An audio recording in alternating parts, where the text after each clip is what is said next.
പരിസ്ഥിതി ദിനത്തിലെ ഭാരതാംബ വിവാദത്തിന് പിന്നാലെ ഗവർണർക്കെതിരെ രാഷ്ട്രപതിക്ക് പരാതി നൽകി സിപിഐ. ഗവർണറുടെ ഭാഗത്തു നിന്നും ഉണ്ടായത് ഭരണഘടനാ വിരുദ്ധമായ നടപടിയെന്ന പരാതിയിൽ ഗവർണറെ തിരിച്ചു വിളിക്കണമെന്ന് ആവശ്യം. പരാതി നൽകിയത് സിപിഐ എംപി സന്തോഷ് കുമാർ. പാകിസ്ഥാനെതിരെ ആഞ്ഞടിച്ച് പ്രധാനമന്ത്രി.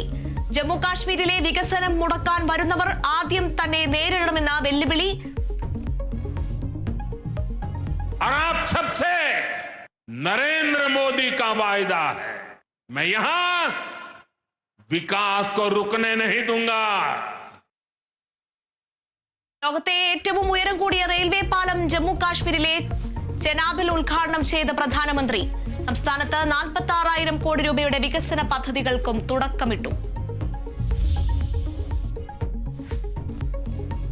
നിർമ്മാതാവ് സാന്ദ്ര തോമസിനെ ഭീഷണിപ്പെടുത്തിയ പ്രൊഡക്ഷൻ കൺട്രോളർ റെനി ജോസഫിനെ സസ്പെൻഡ് ചെയ്ത് ഫെഫ്ക യൂണിയൻ. നടപടി ഫെഫ്ക വാട്സ്ആപ്പ് ഗ്രൂപ്പിൽ.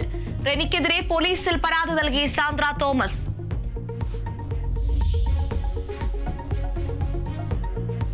ബംഗളൂരുവിൽ IPL വിജയാഘോഷത്തിനിടെ ഉണ്ടായ ദുരന്തത്തിൽ നടപടി. മുഖ്യമന്ത്രി സിദ്ധരാമയ്യയുടെ രാഷ്ട്രീയകാര്യ സെക്രട്ടറിയെയും കർണാടക ഇന്റലിജൻസ് ADGPയെയും മാറ്റി. വിരാട് കോഹ്ലിയെ അറസ്റ്റ് ചെയ്യണമെന്ന് ആവശ്യപ്പെട്ട് സമൂഹമാധ്യമങ്ങളിൽ പ്രചാരണം. അറസ്റ്റിലായ RCB മാർക്കറ്റിംഗ് തലവനും ഇവന്റ് മാനേജ് കമ്പനി ജീവനക്കാരും റിമാൻഡിൽ. കർണാടക ക്രിക്കറ്റ് അസോസിയേഷൻ ഭാരവാഹികൾക്കെതിരെയുള്ള അറസ്റ്റ് തടഞ്ഞ് ഹൈക്കോടതി.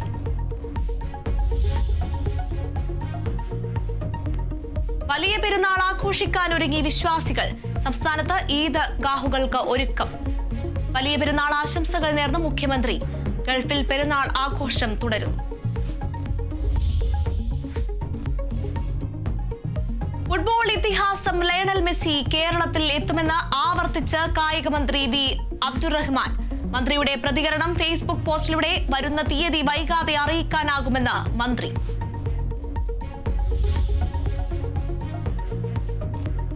പ്രധാനമന്ത്രി നരേന്ദ്രമോദിക്ക് G7 ഉച്ചകോടിയിലേക്ക് ക്ഷണം. സന്തോഷമുണ്ടെന്നും പങ്കെടുക്കുമെന്നും പ്രധാനമന്ത്രി.